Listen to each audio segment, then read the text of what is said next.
je me prépare comme si j'allais faire un top 7. Salut à tous, j'espère que vous allez bien. Aujourd'hui, on se retrouve du coup pour un podcast avec mon ami Jérémy.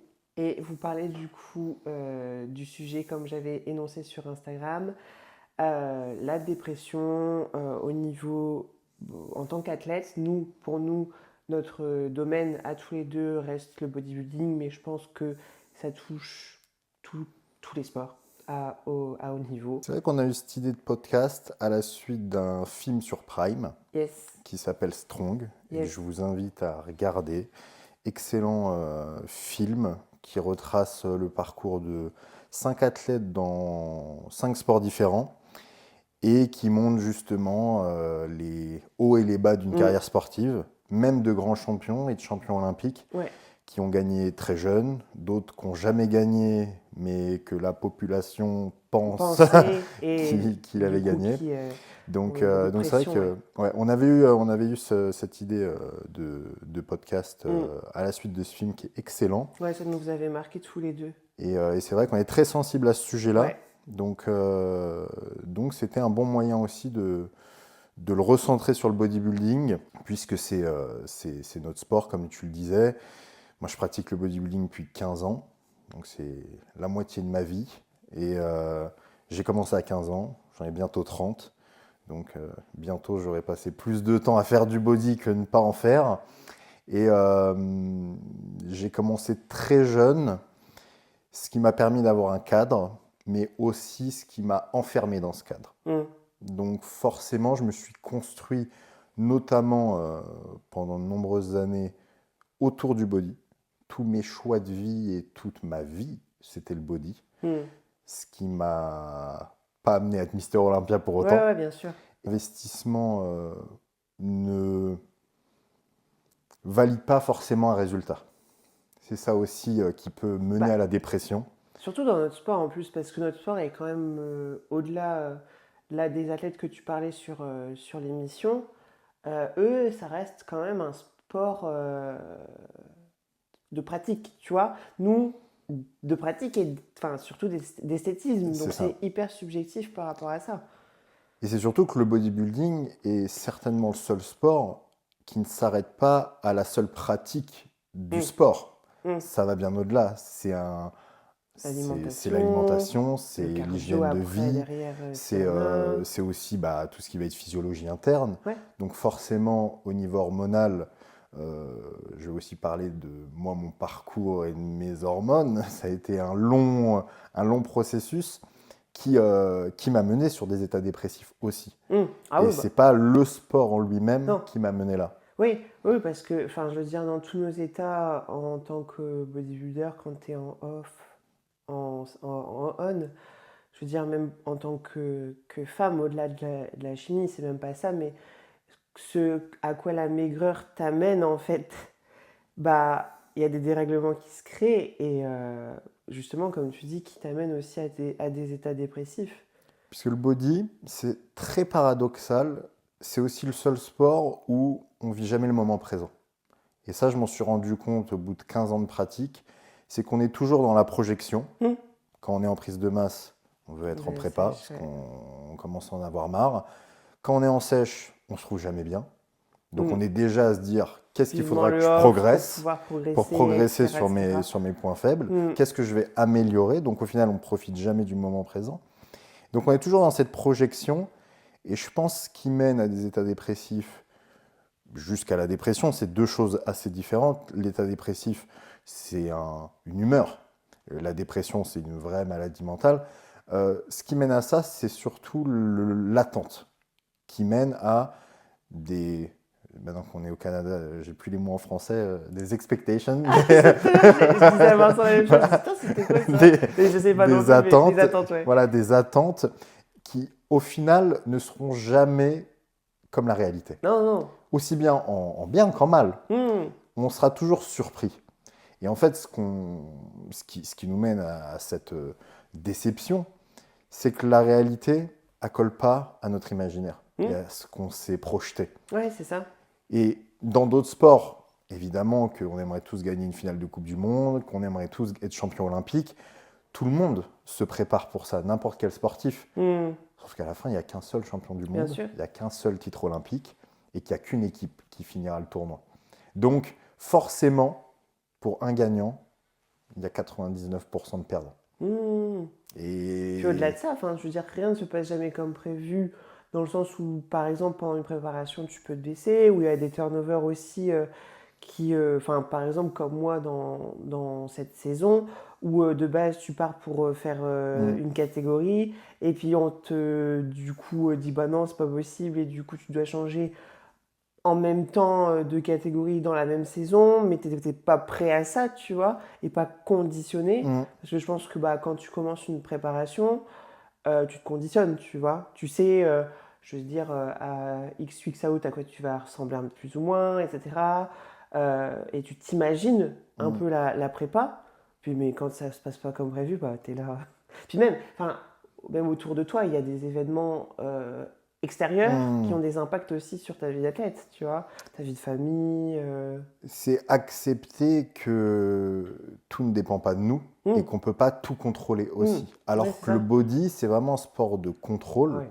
aussi bien sur l'entraînement que la nutrition. On contrôle tout ce qu'on fait. Le timing et C'est tout. vraiment une Enfin, histoire de timing. Et en fait, ça va jouer jusqu'au dernier moment, le jour J. S'il y a 3 heures de retard, ouais. c'est pas de ta faute. Non, mais Tu non, peux c'est rien, ça. en fait. C'est ça. Je me souviens quand on était en Espagne pour la compétition, au final, tu as fait le moins bon classement. Alors, cause à effet, c'est aussi. Ouais. Mais première compétition de la journée, donc Ah la oui, compétition devait commencer à 10 heures. oui, je me souviens, oui, Au final, oui. elle a commencé avec 2 heures de retard. Mm, Et mm, pour le mm. coup, il y avait rien avant Non, qui pouvait prédire ça. non. Quand tu passes à 19 heures, Oui, oui, oui, oui. potentiellement, tu te dis, bon, il y aura du retard. Tu passes à 21 ou 22, c'est attendu. Mais quand tu es censé passer à 9 heures ou 10 heures du matin, tu ne te dis pas que tu vas passer à midi. Oui, non, non, oui, je me Et donc souviens. ça, c'est vrai que pour le coup, c'est des choses que tu peux pas contrôler, qu'il faut accepter, et que forcément, comme souvent on le dit avec Vincent, quand tu gagnes, tu remets jamais rien en cause. Bien Parce que sûr, la parce que victoire, c'est ce que tu voilà, t'étais imaginé, la tu vois, c'est ta victoire est perfect, ton très, idéal, très tu vois. mauvaise leçon, la victoire. Puisque, quoi qu'il arrive, la victoire va justifier la méthode ou les aléas du direct. Hmm, Sauf que quand tu perds, forcément, c'est ce que tu vas pointer du doigt en premier. Donc, c'est sûr qu'il faut toujours jongler avec cette réalité, essayer de se projeter le moins possible. hmm. Et, comme je disais en introduction par rapport aux hormones, savoir aussi s'écouter et de savoir se dire, OK, là, il y a quelque chose qui est plus comme d'habitude. Hmm. Et ça, Je vois ce que maintenant, tu veux dire. maintenant, avec le recul, et forcément avec les cures que j'ai faites et les fluctuations hormonales que j'ai eues, je Ouais. sais exactement À quel stade tu dois dire quand mes stop et oestrogènes tout. sont trop hauts, quand Ouais. là, je suis plus normal. Ouais, mais tu vois, tu dis maintenant je sais que, mais en fait ce qui t'a amené à ça c'est aussi l'expérience, tu vois. Évidemment. Et je pense que moi c'est pareil, mais par rapport du coup à tout ce qui est aspect des TCA, etc. Et en fait, comme tu dis, c'est l'expérience et c'est la maturité Hmm. que tu développes au fur et à mesure des années. Pour toi, la maturité que tu as là maintenant à l'heure actuelle, bien qu'on a toujours encore à s'améliorer, je pense, Hmm. par rapport à ça, avant de se décrocher pleinement de tous ces aspects-là, qui peuvent potentiellement rendre malheureux, mais tu l'as acquéri au bout de combien d'années? Moi, je pense super tard. Ouah, super tard. Ouais, moi aussi. En fait, super tard, et comme je te disais par rapport aux résultats des compétitions, c'est aussi de tes événements de vie. Hmm. Et de forcément, ce qui va se passer dans ta vie de très heureux ou dramatique Hmm. va aussi conditionner le Ouais, ouais, recul que tu vas prendre. ouais. Et c'est aussi ça.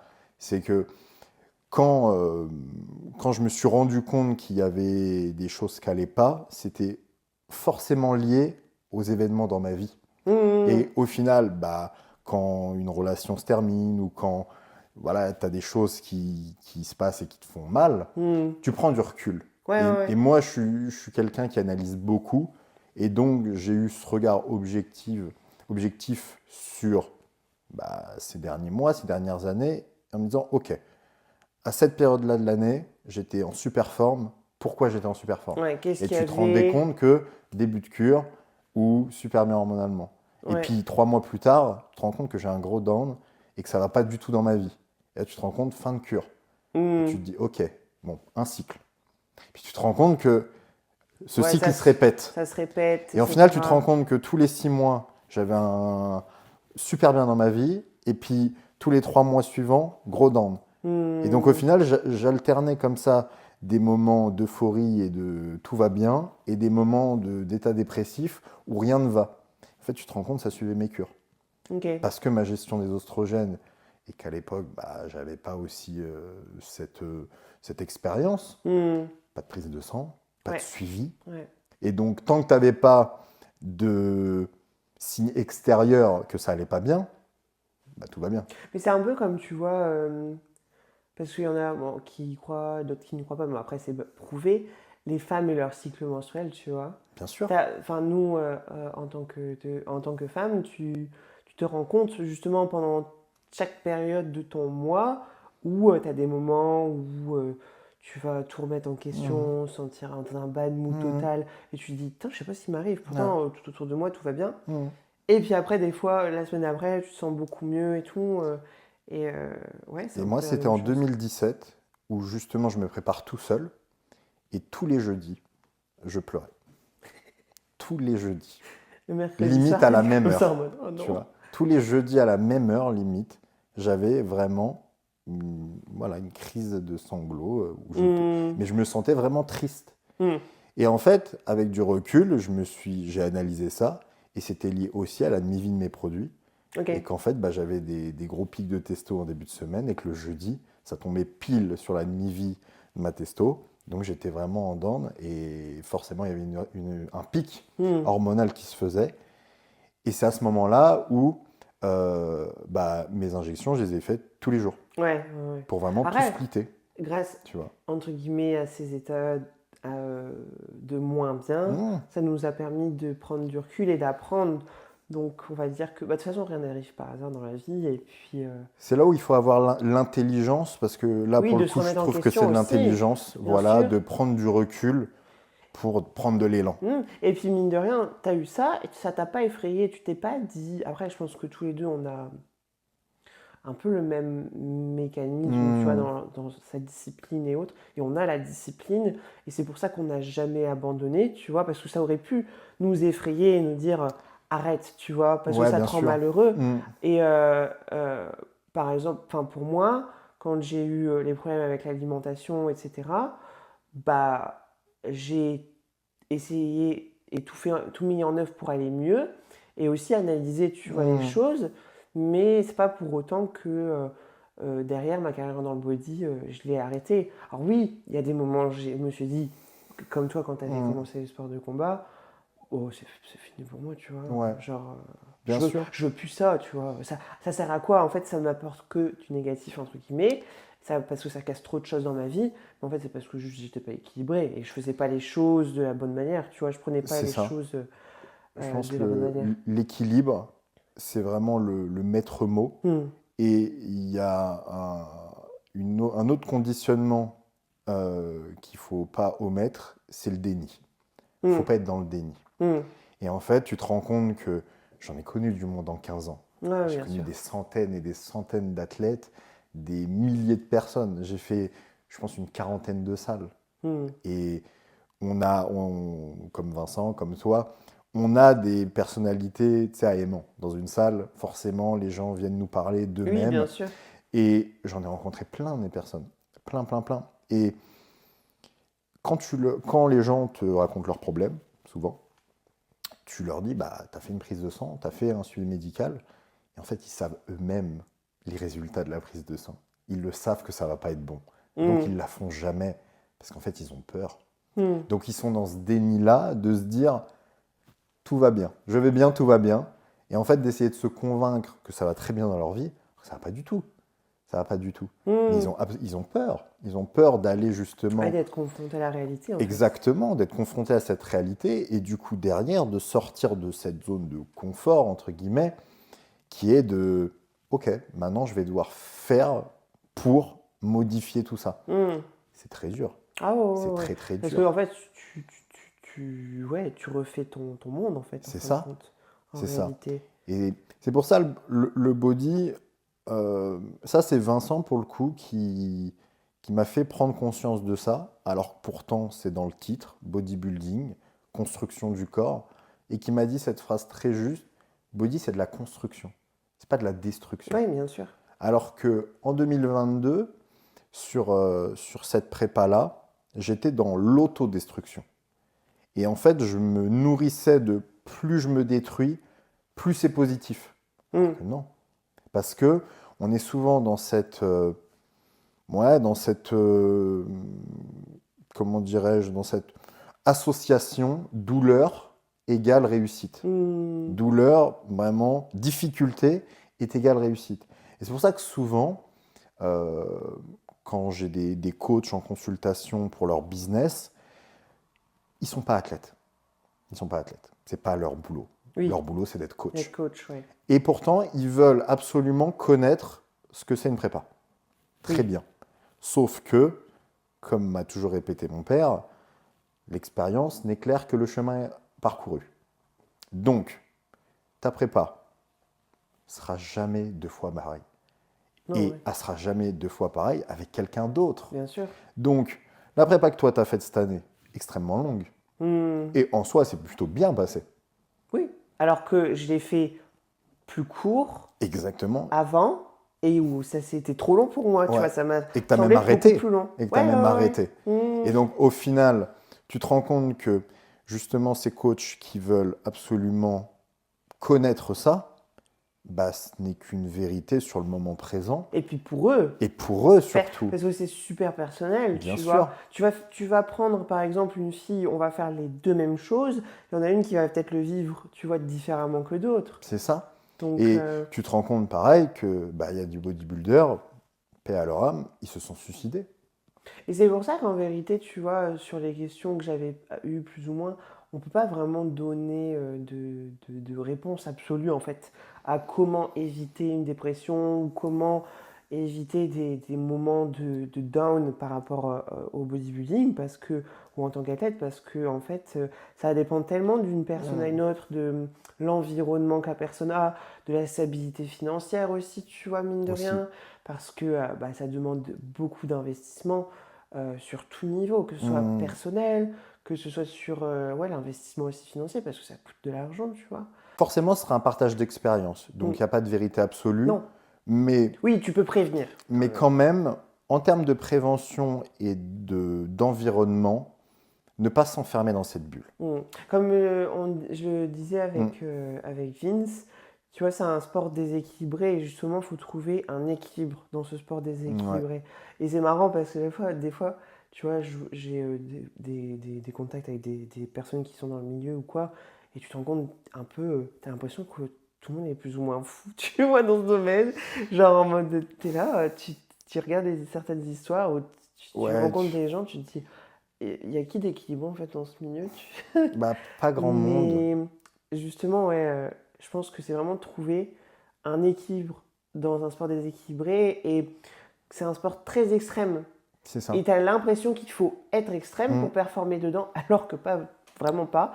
Et enfin, pour moi personnellement, en tout cas, j'ai par exemple essayé de faire vraiment une diète hyper stricte avec, je sais pas, riz, poulet, brocoli, Mm. H24. La fameuse. Bah, j'ai pas progressé Rien. plus Rien.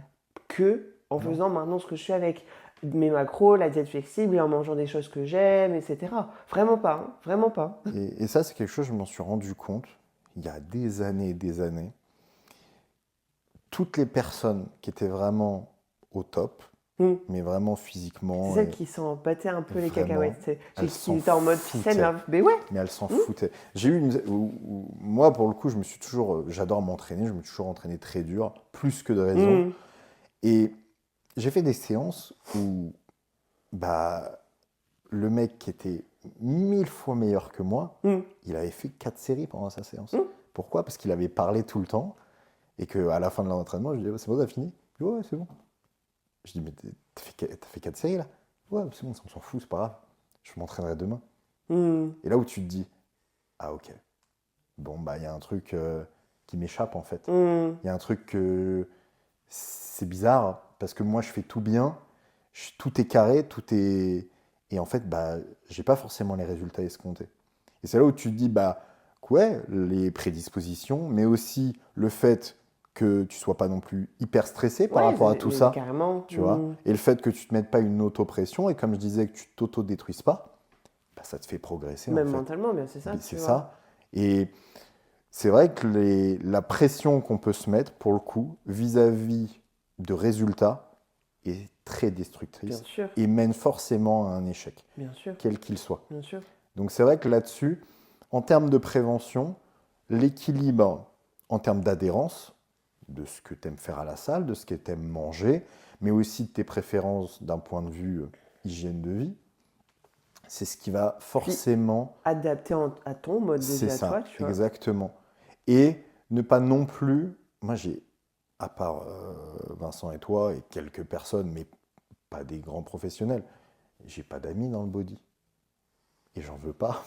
Ouais, je J'en comprends. veux Je vois, pas. je vois ce que tu veux dire, ouais. Parce que, comme on en avait parlé la dernière fois, parler de développer couché, ça m'intéresse pas. Bah, c'est difficile en fait de trouver Tu vois, des gens qui ont cet équilibre. Ouais, ouais, ouais. ça m'intéresse pas. Je préfère Après, qu'on. j'ai pu se retrouver, tu vois, au Canada, bah, de par le fait que des échanges que j'ai pu avoir, tout ça, j'ai pu se retrouver des gens, du coup, sur la même longueur d'onde, tu vois, plutôt qu'en France. Et ce qui est marrant, c'est qu'en France, bah, les gens que j'ai côtoyés qui étaient moins équilibrés par rapport dans ce sport, c'était pas des professionnels, hein. Alors que là, c'en est Non, plus, tu vois. bien sûr. Et je pense justement que le professionnalisme que nous, on perçoit en se disant faut absolument mettre tous les curseurs à 100% pour performer, ben, il n'existe pas en vrai. Hmm.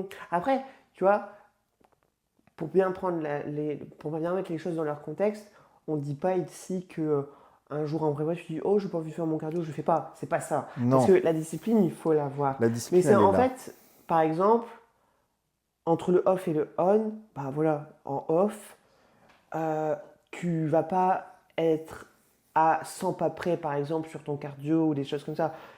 T'as pas le temps de le faire, tu as 22 heures, tu dis oh, il me manque 100 pas. Bon, en prépa, j'y vais, tu vois. Bien sûr, Mais en off, je suis bien là en mode, sûr. allez, c'est bon, Ouais, mais tu parce vois. que ça fait partie de cet Voilà. équilibre-là. C'est forcément cet équilibre-là. Et que, en fait, notre discours, il est forcément pris sous un prisme de professionnel.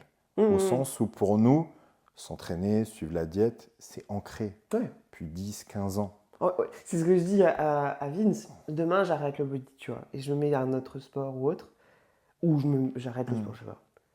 Bah, jamais je vais ouvrir une boîte de raviolis et mettre ça dans mon assiette et faire Jamais, chauffer, tu vois. jamais. Parce que maintenant, c'est comme ça.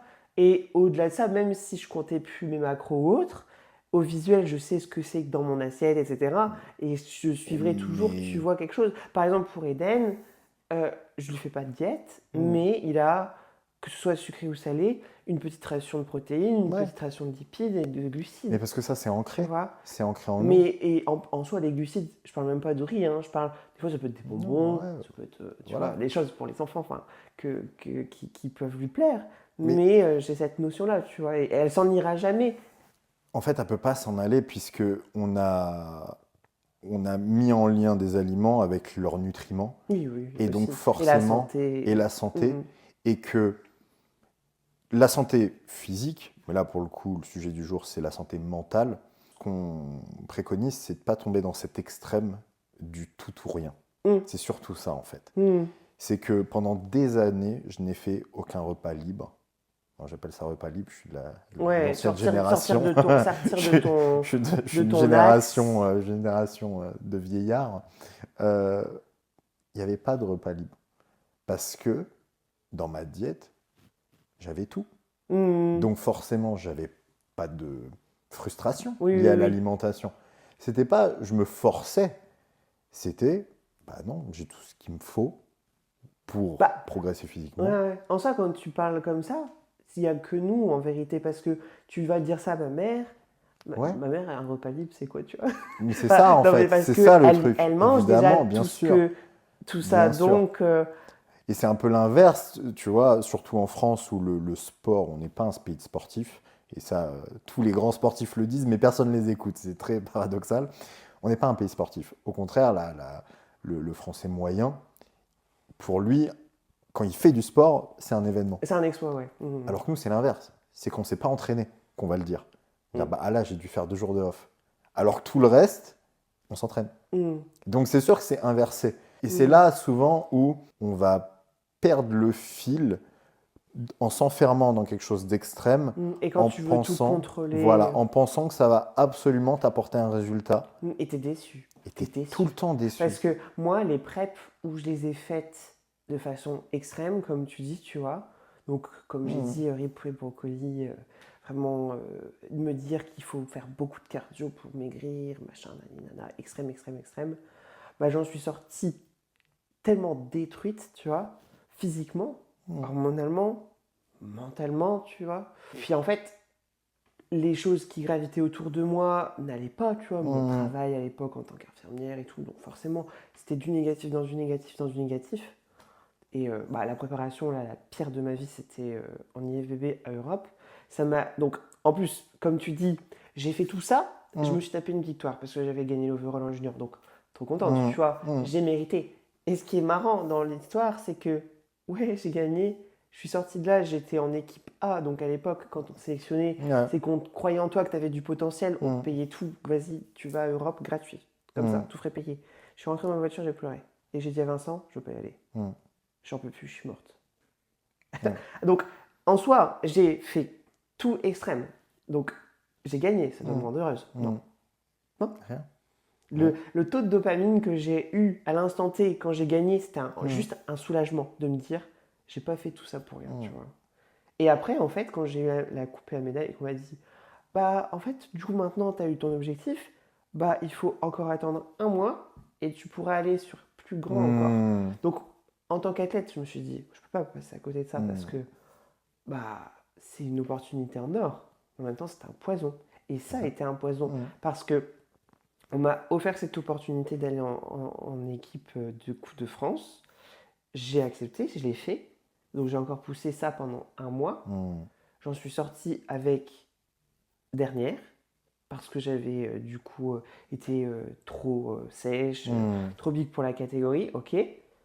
Et en fait, du coup, tout s'écroule parce que en plus de ça, les gens derrière ça en équipe de France qui te brossent, qui te disent c'est pas incroyable, parfait, reste comme, enfin, tout ce que tu fais c'est bien, c'est bien. Ta tête, ton cerveau se dit ok, tout est bon, tout est bon, tout est positif. Et d'un seul coup, pouf, on te coupe l'herbe sous le pied. Et après, pour te relever de ça, c'est tellement dur. Et c'est comme des gens, par exemple, dans des autres sports qui vont, par exemple, être en prépa pour, je sais pas, du ski, des choses comme ça, qui vont se péter une jambe, pas de Jeux Olympiques. Et c'est des années après que tu pourras le refaire. C'est 4 ans plus tard. 4 ans plus tard. Mais là, tu fais quoi ? Est-ce que dans 4 ans, tu seras toujours là ? Moi, pour le coup, j'ai concouru très jeune. Ma première compétition, je l'ai fait à 18 ans. Et c'était une de mes meilleures, parce qu'il y avait l'insouciance. Donc souvent, les premières... Mais c'est clair. Mais la première, en vérité, elle est incroyable. c'est la meilleure. C'est la meilleure expérience parce que, franchement, en fait, tu es tellement insouciant. Tu mets ton slip, tu mets ton bikini, tu es là, tu sais pas comment cette année. Pour la première Moi, fois, je me souviens, je rechargeais dans les backstage avec du pain multicéréales. Genre vraiment, ça n'a rien à voir. Tu vois, tu dis, c'est n'importe quoi. Et franchement, je suis montée sur scène, je revois mon physique à l'époque. C'était nickel, tu vois. Pas de pression, ni rien. Et 6 mois après, je suis remontée sur scène. Là, je me suis mis plus la pression. Parce que comme j'ai gagné, je me suis dit, potentiellement, j'ai envie de regagner. Ça fait du bien de gagner. Gagner, c'est incroyable. Et franchement, backstage, anecdote, j'étais tellement stressée, j'ai fait un voile d'eau, mais vraiment, on voit plus mes abdos, vraiment. J'étais là en mode, je suis passée de très sèche, bikini impeccable, à genre tout petit, rien. Genre vraiment, et là je me suis vu, j'ai dit à Vincent, wow, c'est ouf ce qui se passe là.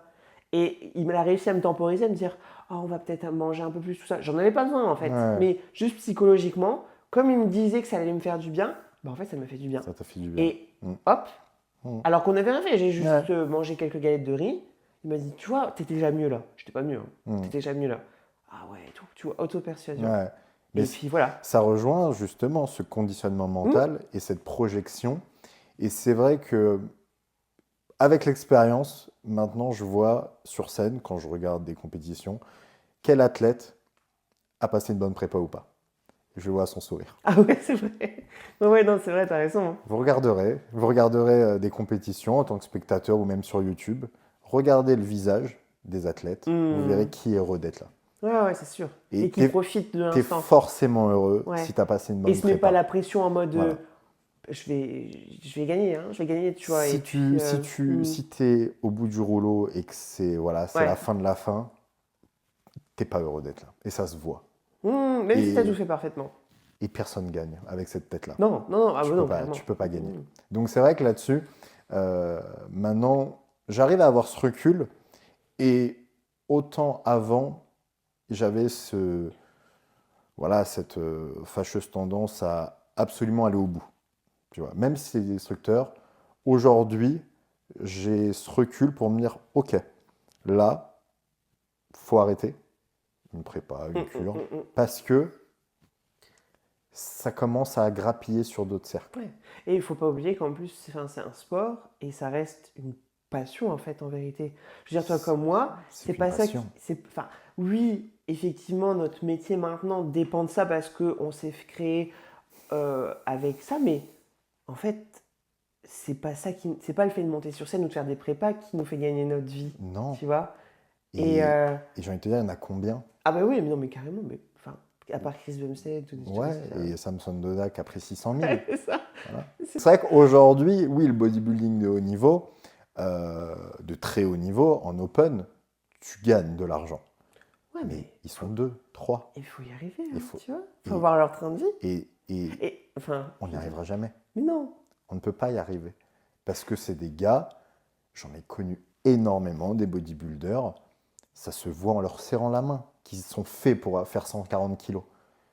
Quand on te serre la main et que Bon, comme on dit, on te tu la fais pas gobe ta main, tu fais pas d'un âne à cheval de course, tu tu peux vois. pas. Voilà. Et donc c'est vrai que là-dessus, oui, tu as des gens qui vont très très bien réagir aux produits et donc vont avoir des transformations extraordinaires. C'est pas pour autant qu'aujourd'hui ils sont Mister Olympia. Non, tu peux être très bon, Tu peux être très bon. mais tu fais partie du first cloud. C'est Mais ça. c'est pas que le first cloud qui gagne de l'argent, Bah tu non. vois. Donc c'est sûr qu'aujourd'hui, euh, les réseaux sociaux sont aussi une source très anxiogène. Ah oui. Puisque Ah ouais. on est vraiment dans cette projection Comparaison. de la perfection Ouais. Tu te constante. dis, oh lui, il fait comme ça. Ouais. Il fait plus que. On dirait qu'il fait plus que moi, donc je dois faire encore meilleur. C'est tu ça. vois. Et donc forcément, on va être. Et ça aggrave énormément, tu vois, l'aspect psychologique. Mais ça, c'est sur ces peut-être 10 Ah dernières ouais, ouais, années. parce qu'avant, il n'y avait pas tout ça, Avant, il tu n'y avait vois. pas ça. Moi, quand Non. j'ai commencé le bodybuilding, il n'y avait pas les réseaux sociaux. Hmm. Il n'y avait même pas Facebook. Donc, mes seuls repères, c'était le monde du muscle. Et après, il y a eu Flex, magazine. Ouais, Donc, ou c'était bien des- les gens de ta salle, tu vois. Vraiment Ouais. le Et petit encore, cercle. j'ai commencé dans une salle de boxe, mi-muscu. Donc, en fait, j'avoue que j'ai toujours fait partie des gens qui m'entraînaient les plus durs dans les salles où j'allais. Hmm. Donc, j'ai pas eu ces repères-là. Et je me suis pas. Et c'est pour ça aussi que ma pratique du bodybuilding, elle n'est pas comparable à quelqu'un qui commence aujourd'hui. Parce qu'on ne fait pas partie de la même époque. Puis même maintenant, quand tu t'imagines bien, nous à l'époque, devenir pro. Ah, c'était Oh. c'était impossible. Mais tu vois, quand je suis montée sur scène en IFBB, il y avait que IFBB. Hmm. Donc il n'y avait pas déjà plusieurs Il y avait fédérations qu'une mannequins. fédé. Quand on m'avait dit, et c'est pour ça que j'avais accepté équipe A, derrière, si tu gagnais Ouais, ta KT ou quoi, t'allais à Monde. c'est ça.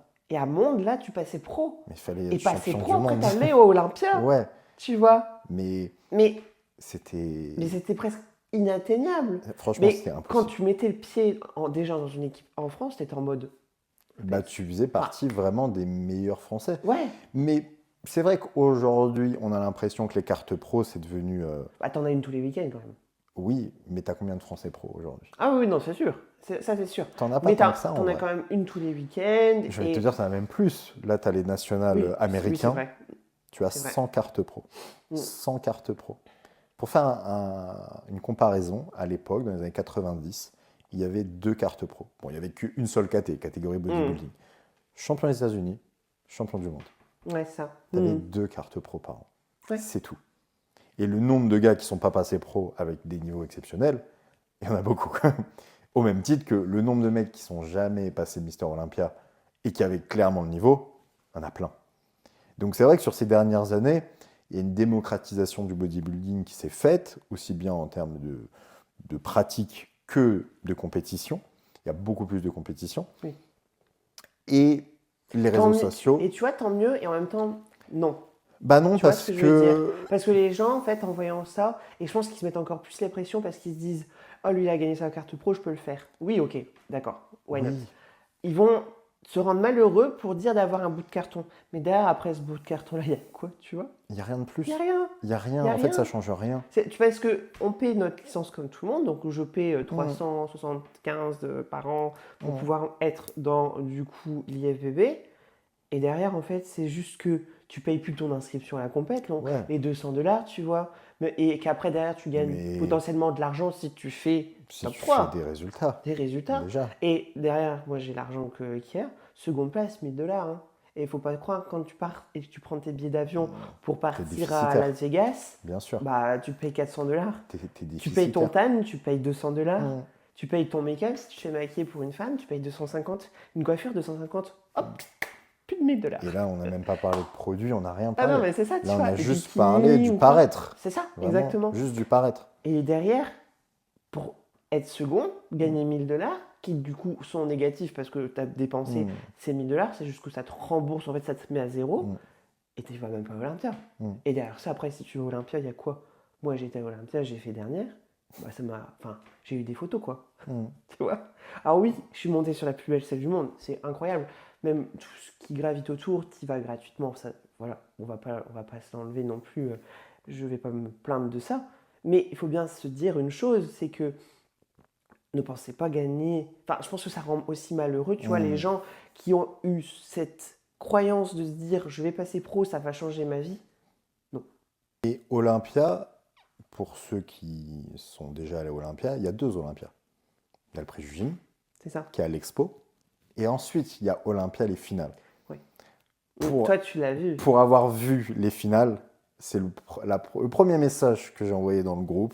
Je dis, je vous souhaite de tout mon cœur de fouler cette scène parce que c'est un rêve. Une expérience de malade. C'est Et en tant que. vraiment... C'est vraiment un goal dans ta carrière. Là, pour moi, quand tu montes sur scène en finale, pour moi, là, t'es olympien. Parce que t'as vraiment... Waouh. Ah, mais il n'y a que le top 10 qui Mais voilà. vois. Donc, ça veut dire que tu fais vraiment partie du top 10 mondial cette année. Donc, tu fais partie des 10 meilleurs de ta catégorie.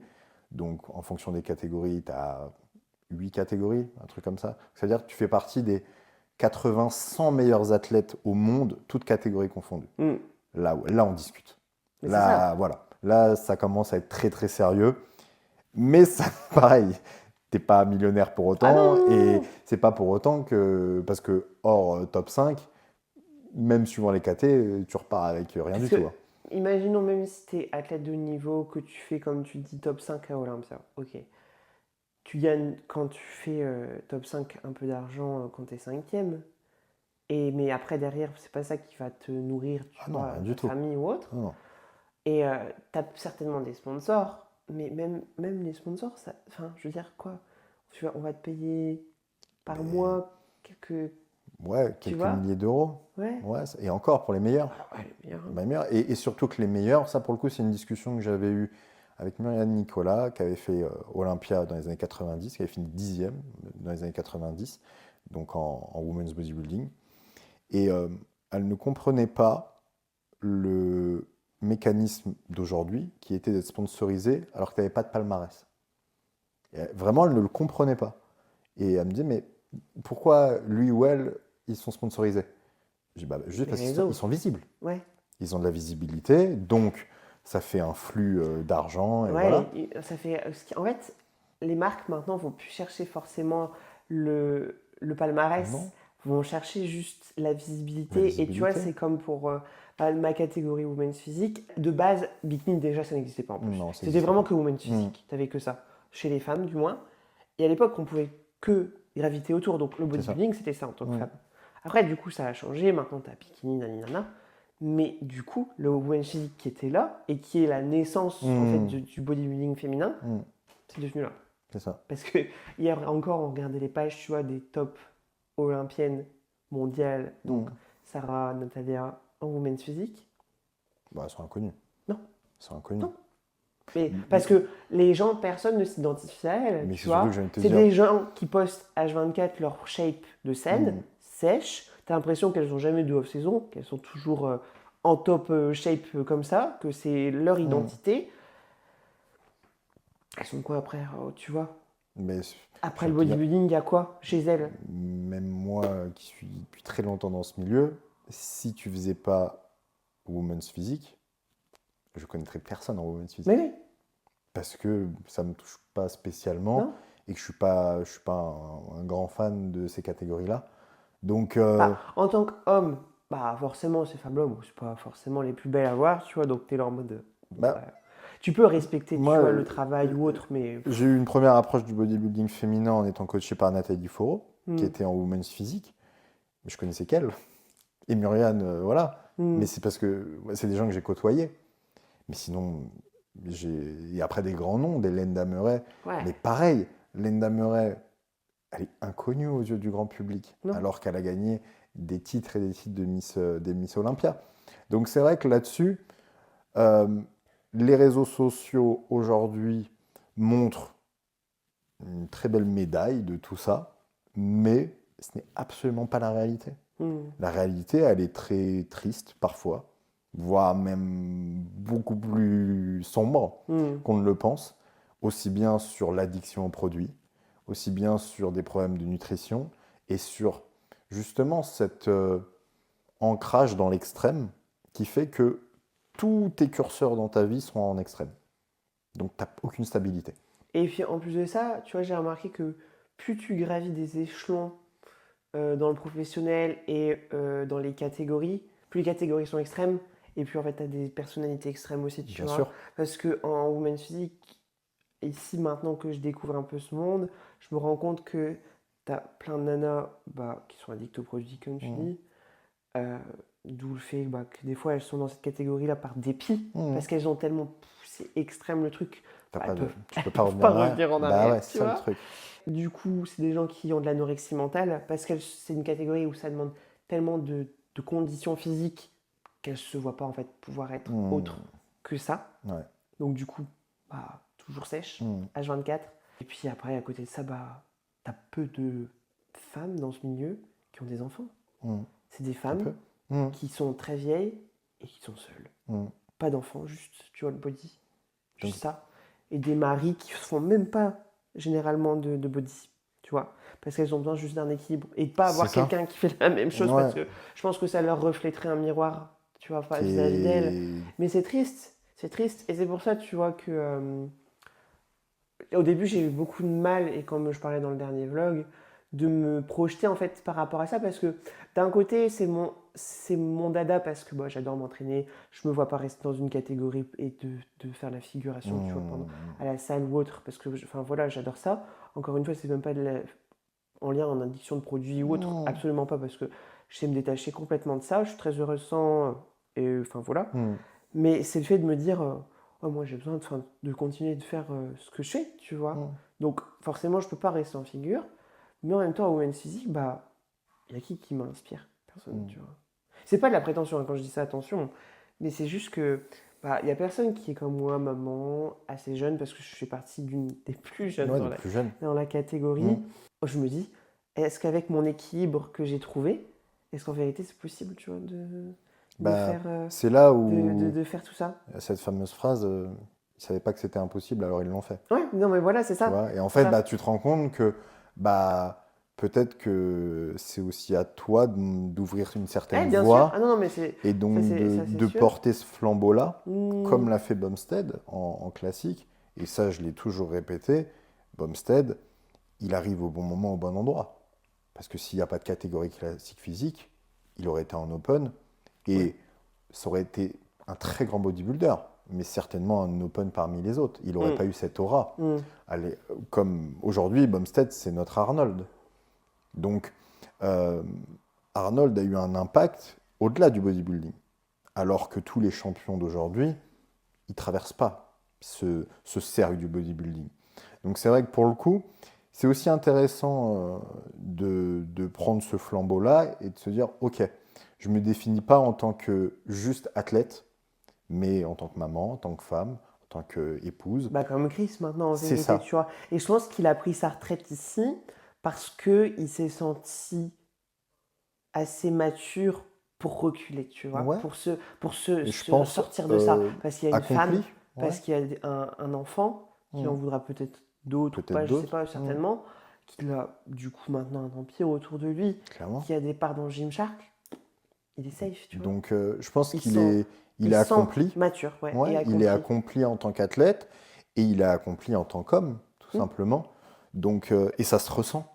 Ouais, ça se voit. C'est là où ça se Carrément. ressent. Où Chose pas forcément qui se ressentait avant, non. tu vois. Et tu sentais, comme je le disais, cette obligation d'aller au bout.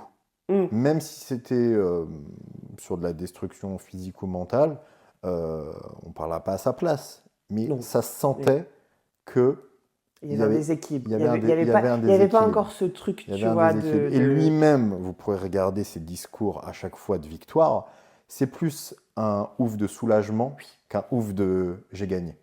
Parce que forcément, c'est son slogan, la pression est un privilège. Mais faut pas tomber dans ce truc de ok, je suis athlète professionnel, donc bah, toute ma vie doit tourner autour du body. Construire une famille, avoir une situation très stable financièrement, et bah c'est souvent loin du body. Ouais. Et en Souvent plus très de loin ça, même. c'est ça généralement qui créera le fait que tu sois un bon athlète, tu C'est vois. ça, Parce que exactement. moi, depuis que, par exemple, je suis devenue maman et que j'ai eu Eden, ça m'a tellement fait comprendre la priorité dans la vie, tu vois. Ouais. Et en fait, bah, les préparations, je les vois plus du tout. Tout, Mm. tout est plus centré autour de Ouais. moi, tu vois. Mm. Enfin, je suis là, je vais donner le bain à Eden, tout ça. Et je regarde l'heure, il est déjà 22 h. Une journée de passé, Ouais. hop, on repart de le lendemain. qu'avant, Alors qu'avant, tu tu étais là en mode, manges oh, et il tu est dis 16 h, waouh, waouh, vite le vive. prochain repas. Ouais, c'est ça, tu vois. Alors que là, même pas du tout. Tu vas manger, nanana, tu cours partout, etc. Bah, t'es T'enchaînes, occupé, c'est ça. c'est pas toi la priorité, tu t'occupes pas des autres, Mm. quoi. Puis tu te dis, waouh, une semaine de fête, 2 semaines, Ouais. 3 semaines, oh, ça fait déjà 30 semaines de prep. Et c'est pour ça que là, du coup, j'ai fait 30 semaines et je m'en suis pas rendu compte. Mm. Donc, oui, à la fin, t'es fatigué, tout Et ça, tu ressens c'est la vrai, fatigue, mais là-dessus, sur cette projection que je parlais en début de vidéo, il y a la projection, mais il y a aussi sur les souvenirs de rester lucide sur ce qui a été. De ne pas lisser et de se souvenir que du mauvais ou que du bon. oui. D'avoir Mm. aussi cette objectivité, de se dire, ok, cette prépa, tout s'est bien passé au niveau de l'entraînement, par contre la diète, j'ai subi, et donc de ne pas se Et bah, mentir. et oui, et pas de Voilà. refaire les mêmes, tu Et vois, du les coup, mêmes de ne pas refaire erreurs, la même c'est chose. ça. Parce que là, pour cette saison, on sait qu'on a dit 20 semaines à compter d'Olympia, même si je ne suis pas encore sélectionné. Mm. Au moins, on sait que C'est ça. si, tu Mm. vois, parce qu'il faut quand même se projeter, pour du coup que ça fasse pas encore la même merde, on va dire, bah, que tout se passe bien, Ouais. tu vois. Et que tu sais, en fait, au fur et à mesure, en achevant tes prépas, ce qui a été bon et ce qui a été moins bon pour toi. C'est ça. Et à la fin de faire des prépas. Et c'est là où tu grandis en tant qu'athlète aussi, parce que tu t'écoutes. Hmm. Et en fait, je pense que c'est aussi ça la clé. Et ça, pour le coup, c'est valable pour tout le monde. À partir du moment où tu t'écoutes, tu n'as plus le temps de regarder le voisin. Non, c'est ça. Tu n'as plus le temps de regarder ce qui se fait. Et même, au pire des cas, tu le regardes et tu te dis, Ouais. c'est pas Ça ce peut qui est être bon pour moi, tu vois. intéressant si tu arrives justement Ou à à trouver de la avoir motivation dedans, c'est ça, tu vois. ce regard d'analyste et de se dire, ok, j'essaye de comprendre pourquoi il a fait ça. Mais en soi, tu as ce regard-là quand tu es coach ou quand tu es professionnel dans ce milieu-là. C'est ça. Mais si tu es juste athlète, à part faire du voyeurisme et au final te mettre souvent la pression, parce que quand tu es professionnel, c'est encore différent, tu as souvent le line-up avant.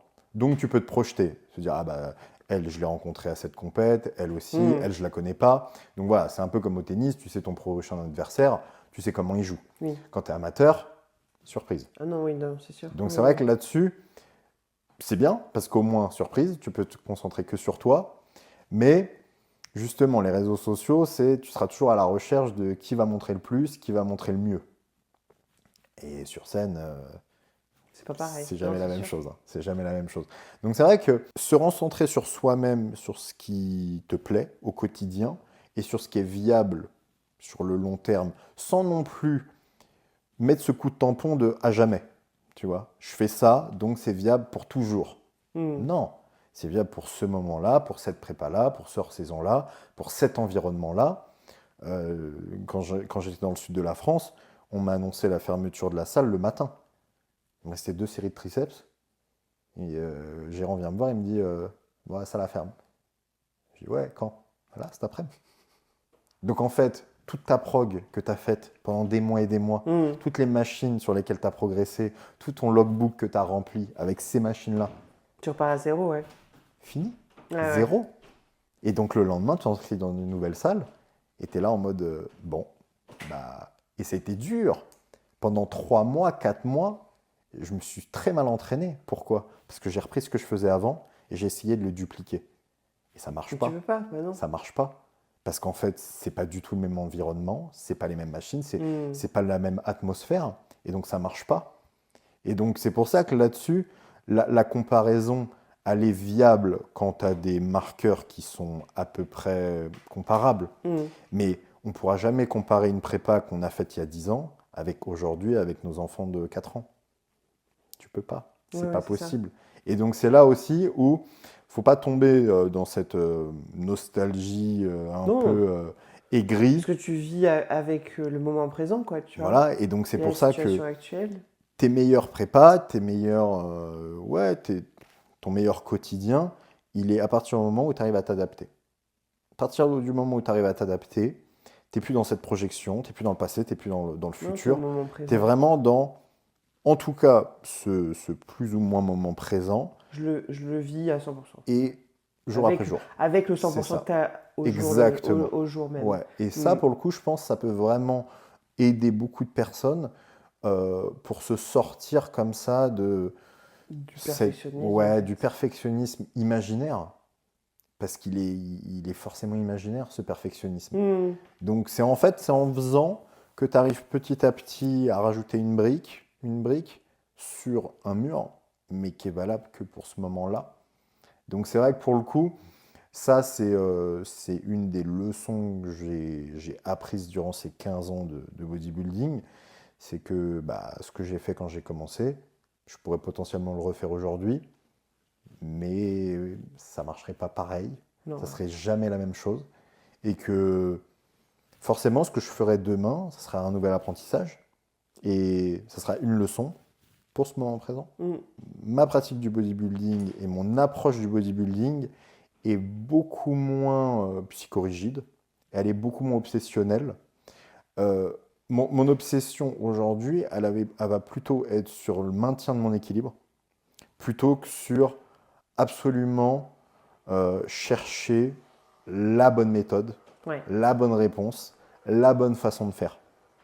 Et plutôt là-dessus, en fait. Hmm. Et quand tu arrives à switcher, alors après, il faut des années, hein, il faut aussi être tombé, il faut s'être relevé, il faut avoir cette résilience, comme on disait, euh, avoir pris sa retraite aussi par moment. Et souvent, ce qui te manque, bah, c'est parce que tu as réussi à prendre du recul, Oui. tu vois. Et moi, j'ai pris du recul, j'ai fait d'autres sports, et avant le body, j'en ai fait des dizaines de sports. Puis même, enfin, je veux dire, je pense aussi que tu as perdu Bien des sûr, choses dans la bien vie sûr, j'ai perdu plein de choses qui ont fait. qui ont fait que, ok, bah, faut se remettre en question. Hmm. Et donc, à partir de ce moment-là, tu prends du recul, ok, ça me manque. Mais il faut plus refaire les mêmes erreurs. Hmm. Donc, pas reproduire ce même schéma. Et adapter du coup en fonction pour que Donc, ça puisse forcément, si tu veux ne pas pas reprendre le créer même ta schéma, perte. Hmm. Hmm. faut pas reprendre ce que tu as fait avant. Ouais, ouais. Et en fait, la feuille blanche et ce libre choix, il est très dur pour beaucoup. Parce que tu n'as pas de repères. Donc c'est dur de Hmm. créer tes propres repères. Puis même, enfin, je veux dire, quand tu regardes sur les réseaux, tu ne vois que training, manger, etc. Et pas justement cette vulnérabilité, tu vois. C'est ça, Alors que tout le monde est vulnérable. bien sûr. Et on a tous des doutes, on a tous des moments où ça va moins bien. Mais c'est toujours pareil. Si tu en fais Une fixette ouais, là-dessus. une fixette et surtout quelque chose de comme ça, de figé, Si tu fais cette fixette sur ce jour-là de ta prépa, ça n'a pas été, est-ce que toute ta prépa n'a pas Ouais, ça été? définit pas en fait Non, non. comment ça s'est On a passé. tous eu des prépas où un jour, plus fatigué que Ouais, d'autres, ouais, aujourd'hui on c'est n'a vrai, pas ouais. envie de s'entraîner, c'est compliqué. Là, on le fait, parce qu'il faut le faire. Et tu le fais avec Voilà. le 100% que tu as ce jour-là. Ouais. Et donc tu le fais, Et tu sais que de toute façon, tu as fait. Tu peux pas regretter parce que tu as donné ce que tu pouvais mm, le jour même, quoi. et ça, pareil, c'était une anecdote de Sean Roden, décédé aussi, décidément, euh, où un de mes amis le voit s'entraîner sur un jour de push, et fort, vraiment très fort, techniquement très propre, etc. Vraiment très très fort. Il était impressionné par justement ce professionnalisme. Et le lendemain, il fait les cuisses. Et là, il fait de la presse à 3 plaques. Vraiment, il se dit, c'est Mm. totalement paradoxal avec hier. Et il discute avec le gars avec qui s'entraînait. Il dit, aujourd'hui, il se sentait pas bien. Mais au lieu de rentrer chez lui Mm. et de paumer une séance, il a changé un peu sa vision et il a fait un entraînement parce que voilà, fallait s'entraîner. Mm. Et au moins, il a fait un entraînement qui était Ouais, plutôt il productif. sait qu'il l'a fait et puis que Et voilà. c'est là où tu te rends compte que là, tu es affaire à un professionnel. Mm. Parce que quelqu'un de borné, il se serait pété. Il aurait fait un entraînement, voilà. Comme j'ai fait après Vegas, où je me suis entêté à faire ma séance, je me suis pété l'adducteur. Mm. Je peux te dire que maintenant, quand je serai fatigué et que je sentirai que ça va pas super, Ouais, tu seras non, tranquille. Ouais, ouais. j'y vais tranquille. Mm. Tu vois, plutôt que de rester entêté et de Et vouloir te dire, absolument de se dire, non, je dois être à ok, 100% le et plan, tout, c'est le plan. j'écoute pas Non. mon psychologique, etc.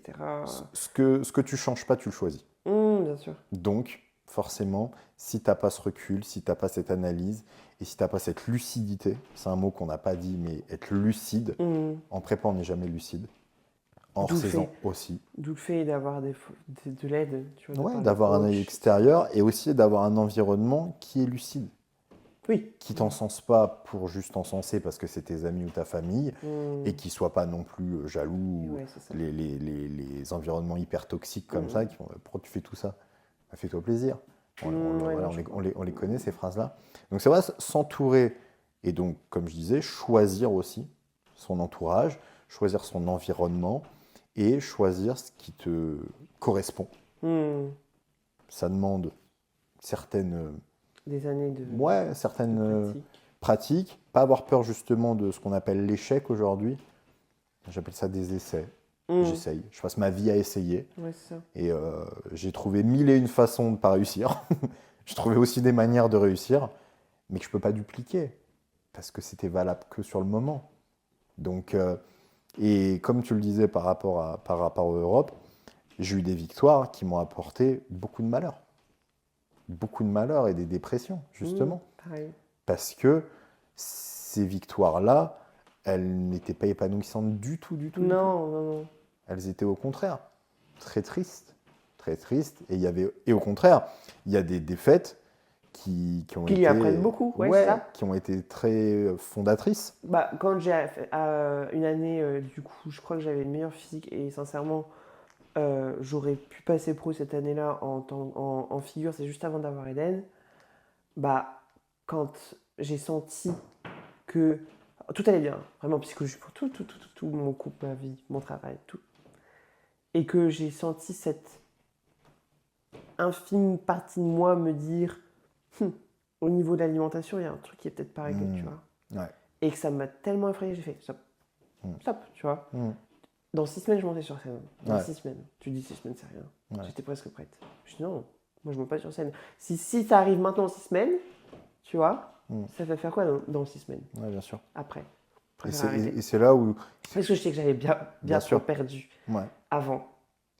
Donc je voulais pas refaire les mêmes erreurs. Et c'est là où, quand tu commences après à tout conjuguer au conditionnel, et si j'étais allé au bout, et si j'avais fait ceci, en fait, tu es dans le scénario. Tu es dans le scénario du pire ou du meilleur, mais au final, tu n'es jamais dans la réalité. Et donc, tu es toujours dans cette. Tu esquives toujours ce qui fait la réalité. Et donc, tu ne peux pas avancer avec des suppositions ou avec des rêves. Non, ça ne marche pas comme ça. Et c'est souvent, quand tu as un rêve en tête, et je souhaite à tout le monde d'atteindre ses rêves, mais c'est souvent pas aussi idyllique qu'on le pense, Non. quand justement on a le rêve de passer pro, et après. Et qu'est-ce qui se passe? C'est quoi la suite? Mm. Donc souvent, quand on n'est pas focalisé que sur voilà, cette projection-là, il arrive des choses magnifiques, bien au-delà, qui étaient imprévues. Mais justement, c'est l'imprévu aussi qui fait la beauté de la vie. Bien sûr. C'est qu'il y a des choses imprévues, il y a des rencontres, et il y a des choses qu'on ne choisit pas, mais que derrière, il faut pouvoir rebondir. Il faut pouvoir aussi s'adapter à ce qui se passe. Mm. Donc, je pense que c'est le meilleur, ouais, le meilleur moyen d'être heureux, c'est un bien grand mot, mais en tout cas Épanoui. épanoui dans sa pratique, c'est surtout de la vivre au moment présent, d'avancer pas à pas, jour après jour, D'écouter ses ouais, besoins. et pas d'être dans cette projection constante, passé au futur, et de vivre dans de l'imaginaire en fait. Et se centrer sur soi-même et pas sur du coup la vie des autres. Ouais, sur de la comparaison constante, aussi bien sur soi-même qu'avec les autres. La pire, c'est avec les autres, Oui. évidemment. Donc, être en phase avec soi. Et évidemment que le body amène aussi sa part de complexe et sa part de dysmorphie, qui est difficile à gérer. On a tous une vision de nous-mêmes. Moi, je Mm. me vois encore comme le gamin de 15 ans qui faisait 60 kilos. C'est comme ça. Et je pense que ça restera toujours. Mais c'est ma part d'enfant en moi. Et c'est Mm. aussi ce qui fait que je m'entraînerai toute ma vie. Bien sûr, ouais. Parce que quand je m'entraîne, c'est le gamin de 15 ans qui s'entraîne. Et c'est pour ça que là-dessus, chaque nouvelle séance de musculation, c'est un nouvel apprentissage. Parce que quand j'ai commencé la musculation, j'étais comme ça au développé couché barre à vide. Et donc maintenant, avec des haltères de 60, tu as l'impression que c'est banal. Mais il y a 15 ans derrière. Ouais, c'est ça. Il y a 15 ans derrière. Donc c'est sûr que... mais je suis toujours aussi, tu vois, subjugué par me dire, ah c'est mon quotidien. Tu vois. Et ouais, quand tu regardes un petit peu par-dessus ton épaule et te dire, il y a eu du chemin parcouru, tu dis, je suis toujours là en fait. Je suis toujours là. Et ça prouve que quand tu aimes ce que tu fais, tu le fais toute ta vie, Oui, tu te poses pas la question. quels que soient les résultats. Et c'est ça, je pense, le plus beau message. À partir du moment où tu fais ce que tu aimes, gagner, perdre, progresser ou pas, t'apprends et t'avances. Mm. Et c'est génial, c'est super ça. Donc voilà pour ce sujet dépression et des potes. Ce sera le titre du podcast. C'est ça. C'est un super podcast. Et Merci. je pense on en refera d'autres. Mhm. J'espère en tout cas que ça vous aura aidé, remis les pieds sur terre. Hein, aussi. Pas découragé. Non, je pense pas. Non. Non, on est là. On y est encore. Et on y sera encore. Papy, On n'a pas encore fini papy et notre mamie mission. font de la résistance. Donc, non, écoutez ça si vous avez besoin en prépa, en off-saison ou autre. Mais ouais, restez sur vous, écoutez-vous, prenez du temps aussi pour vous poser bonnes questions. Je pense que ouais, se remettre en question et du coup, la meilleure intelligence, tu vois, que tu puisses. Que tu puisses savoir que tu es au bon endroit au bon moment. C'est le principal. En tout cas, n'hésitez pas à nous dire en commentaire si vous avez d'autres sujets que vous voulez traiter en podcast ou autre, en FAQ. Et on se dit à la prochaine pour un vlog ou du coup un prochain podcast. Salut!